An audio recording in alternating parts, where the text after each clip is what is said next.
Water on Earth that is in rivers, lakes, and the oceans is easy for scientists to see and measure.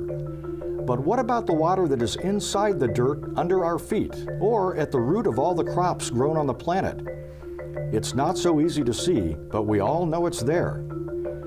Thanks to a new NASA spacecraft called SMAP, researchers hope to find out much more about the water inside the dirt and try to figure out why it stays in some places and leaves others.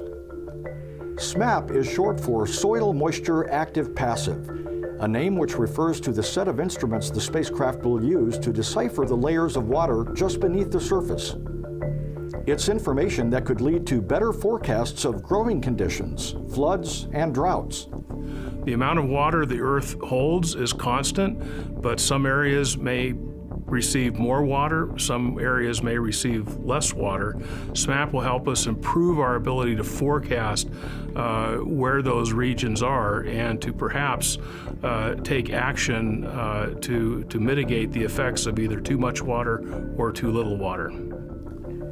Using a 20-foot diameter antenna, the SMAP observatory will take detailed readings of the moisture in the first 2 inches of topsoil around the world in such detail that scientists can establish global patterns for how the moisture evaporates and how it affects weather conditions. Engineers have tested the spacecraft, fueled it, and folded up its antenna and solar panels to fit inside the nose cone of the Delta II for launch.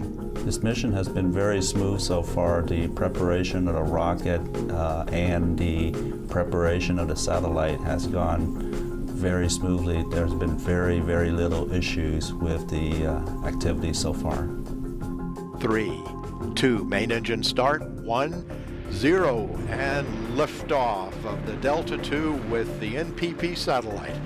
The Delta II, built and launched by United Launch Alliance, has earned a reputation for launching dozens of NASA missions to observe elements of the Earth in detail, plus extend NASA's research reach out into the solar system.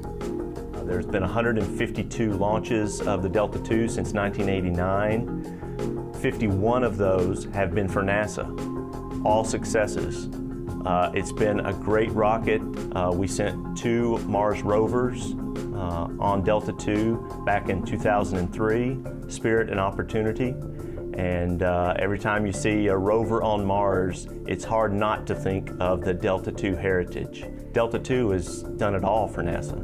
SMAP is launching from California so it can be placed in a polar orbit, meaning its path over Earth will take it near or over the North Pole and South Pole on each pass around the planet.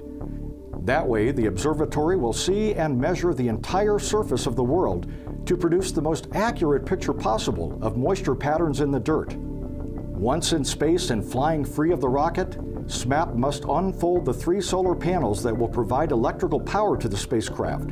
Then the long boom with the all-important antenna on it has to unfold correctly. Finally, the antenna itself must open to the proper tension so it can correctly steer the radar signals for the SMAP instruments to perform their own intricate studies. It will take days for the process to play out in orbit, while controllers stand watch in ground stations. The work is worth the wait for scientists who say understanding more about the moisture in the 2 inches of soil around the Earth is vital to completing our understanding of our whole planet. One of the most important applications is improving our ability to predict weather and climate.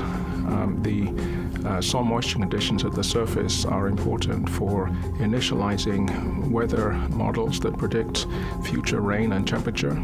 The soil moisture is also very important in improving climate models that can help us forecast longer range conditions of drought and conditions of atmospheric temperature and precipitation in seasons to come.